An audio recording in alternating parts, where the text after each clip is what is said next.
first thing I noticed wasn't the coffin or the priest's voice. It was the rain. Not gentle, not cleansing, but relentless, heavy drops that struck the black umbrellas like 1,000 tiny hammers. The sound filled the cemetery, drowning out the whispers of grief. I stood motionless beside my wife's casket, my shoes sinking into the softened earth, my hands clutching a funeral program already ruined by water. Eleanor would have hated this weather. She always said rain made goodbyes harder. She was right. Every streak across my face could have been rain, or tears, or both. "Silas," Mrs. Henderson murmured, touching my sleeve with fragile fingers. Her eyes brimmed with sincerity. She was a remarkable woman. I tried to smile, but the effort hurt.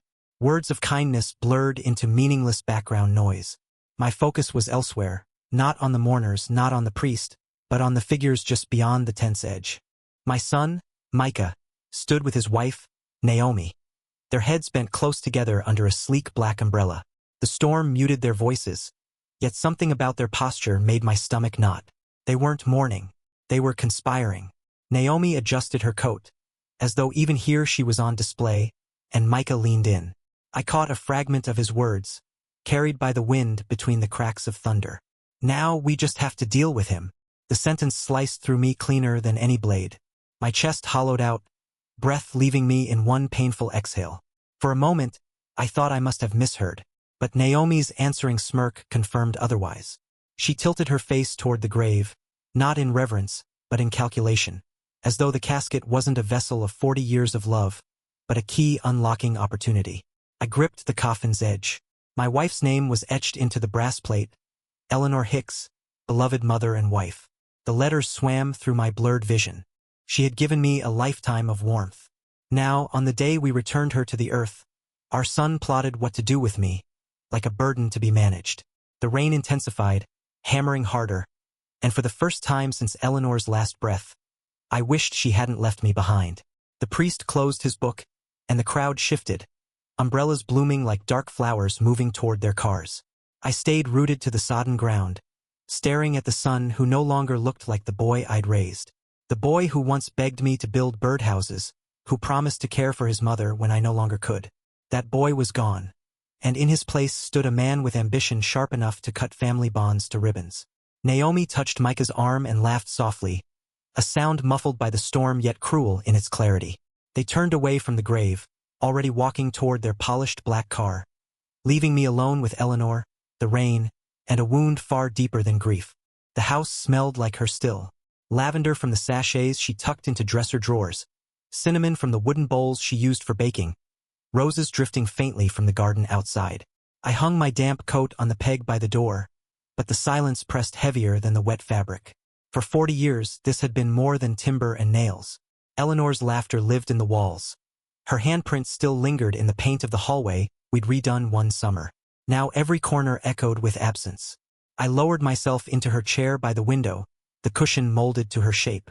Outside, the garden sagged under rain. Yellow roses bowed like mourners. My gaze caught on the mailbox at the curb, the one she painted with cheerful sunflowers back when Micah was just a boy. Micah. The memory of his words at the funeral reared up like a storm surge. Now we just have to deal with him. My own son. The boy who once curled up on my lap to hear bedtime stories, who built crooked birdhouses with me in the garage, who swore he'd look after his parents when age came for us.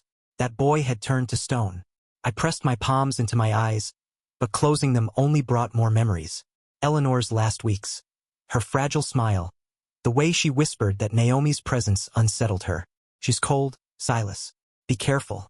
She'll change him." I hadn't wanted to believe it, but grief has a way of sharpening truth until it cuts. The doorbell jolted me upright. A shadow moved behind the frosted glass, and when I opened it, there he was. Micah, hair slicked from the rain, jaw set like a man arriving with a contract instead of condolences. Naomi stood behind him, her umbrella folded neatly, expression unreadable, but eyes glittering with intent. "Dad," Micah began, his tone clipped, businesslike. "We should talk about practical matters." I almost laughed at the choice of words. Practical on the day I buried his mother.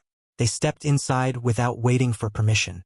Naomi's heels clicked across Eleanor's rug as she glanced around, assessing the living room as though it were a showroom. "This place is far too much for you alone," she said softly, almost kindly, but her smile didn't reach her eyes. It would be better, easier, if you let go of it. Micah added quickly, Dad, the house needs work. Roof, plumbing, everything. You can't maintain this. We could find you a nice apartment near us. More manageable. I looked at them both, my pulse steadying into something colder than grief. My son thought he was saving me. Or maybe he'd convinced himself of that. But Naomi? She was already decorating the ruins in her mind. I didn't answer right away. Instead, I walked to Eleanor's chair, let my hand rest on the fabric worn thin by years of her presence. This isn't just a house, I said quietly. It's your mother's heart, my life's work. Don't mistake me for someone who'll let it be priced and parceled. For the first time that day, Naomi's smile faltered. Night crept slowly through the windows, spilling long shadows across the wooden floor. I hadn't lit the lamps. Letting the house grow dark felt right, as though the walls themselves deserved mourning. Micah and Naomi had left hours ago, their words still reverberating inside me. They hadn't raised their voices, but every sentence had carried the weight of inevitability. A steady erosion, like water carving stone. You can't manage this place alone. The house is too big for one man. It's time to move on. Each phrase chipped away at the foundations of everything Eleanor and I had built. I sat at the kitchen table, her recipe cards scattered before me. Grease-stained note cards in her looping handwriting, instructions for Sunday roasts and birthday cakes. Naomi's voice from earlier echoed in cruel contrast. It would be easier if you let go of it. Easier. Yes, perhaps it would be easier to surrender. To shrink my life to a single room in some sterile apartment. To stop fighting, to accept what my son had become. But as that thought took root, my eyes caught on the mantelpiece in the next room. Dozens of photographs lined the wood. Micah at 5 with frosting on his cheeks. Micah at 16 holding up his driver's license. Micah in his cap and gown, Eleanor's face shining with pride beside him. I rose slowly, one hand steadying myself on the table. The floorboards creaked beneath my steps as I crossed to those pictures. My reflection blurred in the glass frames, but I saw her eyes in every one of them. Eleanor's unwavering faith in family, her belief that love could weather storms. And yet, here I stood, watching our son unravel everything she cherished. Something inside me shifted. Grief was still there, sharp as broken glass, but beneath it rose another current. Anger. Not the wild, destructive kind. A colder anger, controlled, like steel being tempered. The grandfather clock struck 10, its chimes solemn. I felt Eleanor's absence like a hand pressed against my back, urging me forward. No, I whispered into the dim room. Not like this. I moved to the old desk in the study, Eleanor's desk, cluttered with bills, letters, and notebooks. I opened the drawer and pulled out a file I hadn't touched in years. The deed to the house, the insurance documents, the records of every tax payment made faithfully since the year we built it. Paper smelled of dust and permanence. Hard evidence of a lifetime no one could dismiss as sentimental clutter. As I spread the documents across the desk, my resolve solidified.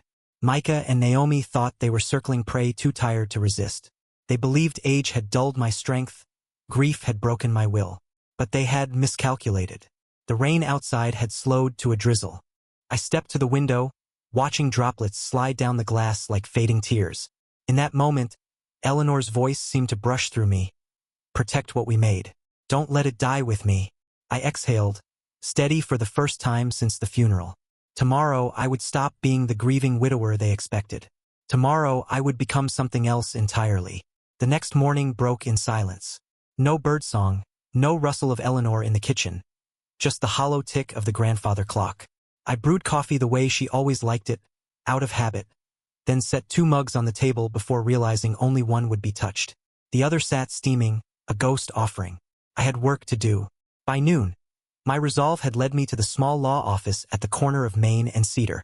Its brick walls leaned a little, the sign out front faded, but the man inside was as sharp as the day I first met him. Harold Thompson, my old friend, the lawyer who'd walked Eleanor and me through the house purchased decades ago. He rose when I entered, gray now at the temples, but his handshake still firm. His eyes softened with sympathy. Silas, I heard about Eleanor. I'm so sorry. I nodded, words failing, and pressed the damp funeral program into his hand. Harold, I need help. We sat in his office surrounded by shelves of casebooks and family photos. I told him everything. The whispers at the funeral, Naomi's thinly veiled threats, Micah's insistence that I sell.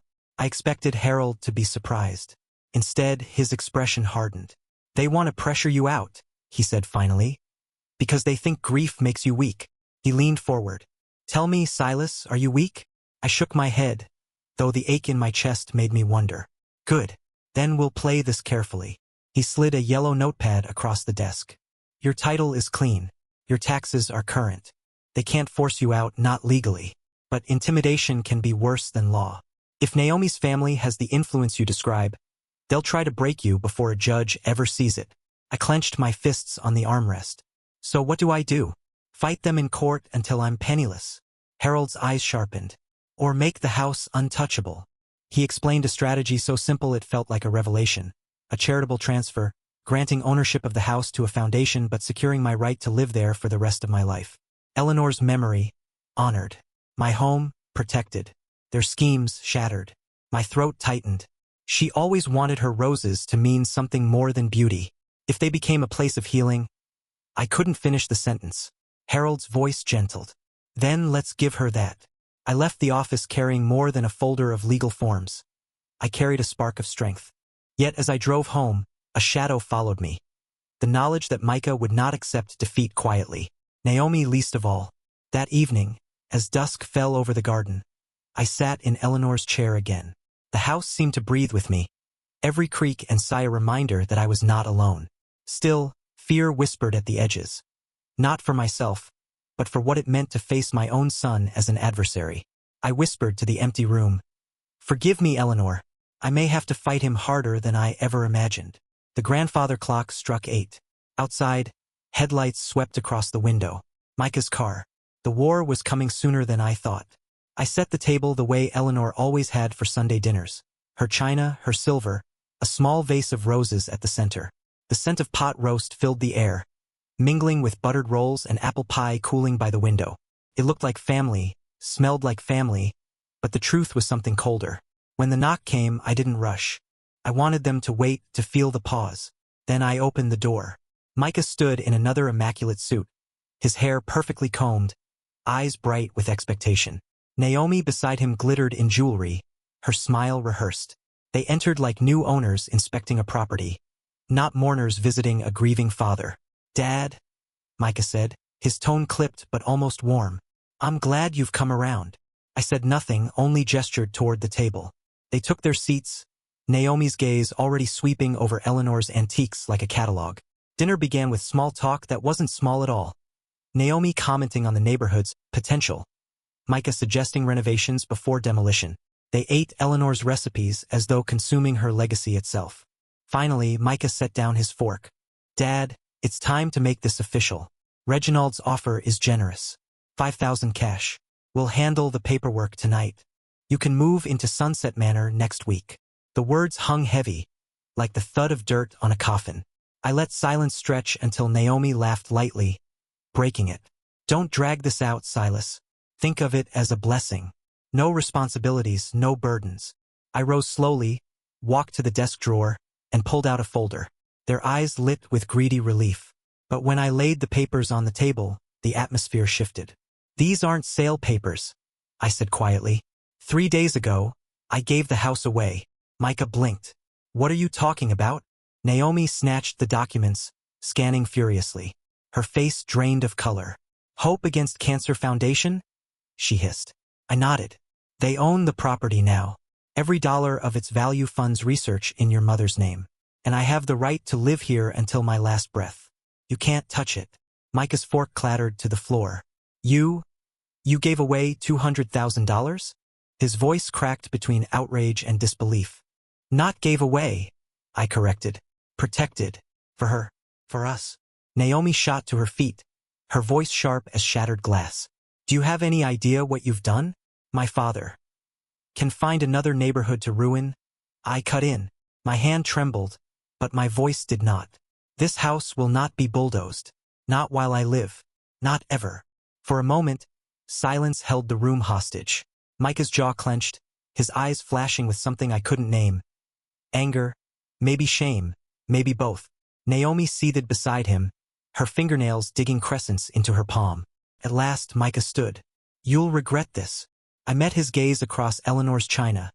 Across the battlefield our family dinner table had become. "The only regret I carry is seeing what you've become." I opened the door for them, steady as stone. They left without another word, their footsteps echoing like a retreating army. The house exhaled with me. For the first time since Eleanor's passing, I felt her presence not as absence, but as strength.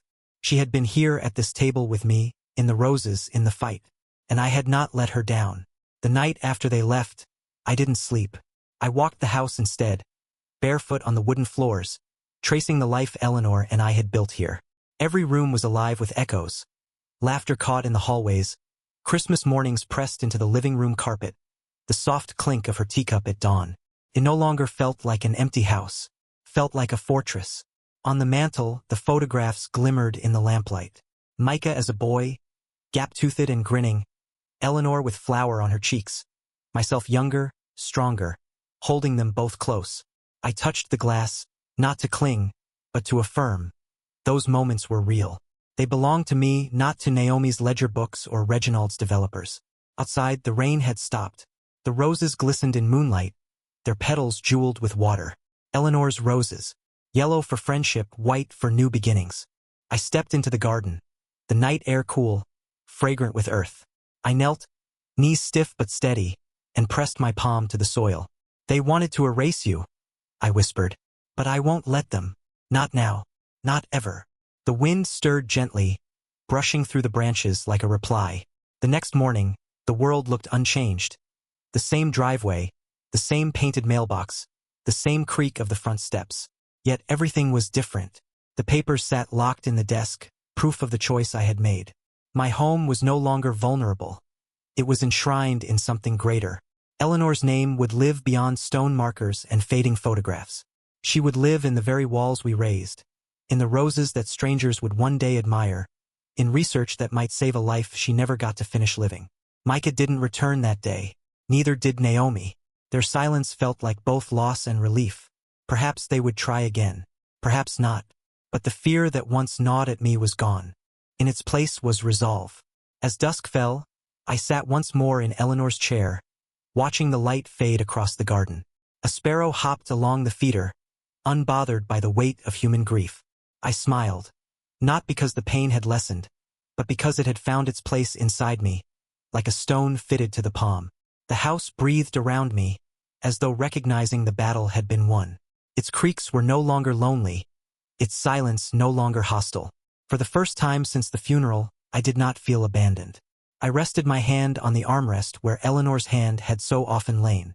"They thought I was just an old man," I murmured, my voice steady, almost amused. "But I am still your husband, and I am still the keeper of this home." The grandfather clock struck the hour.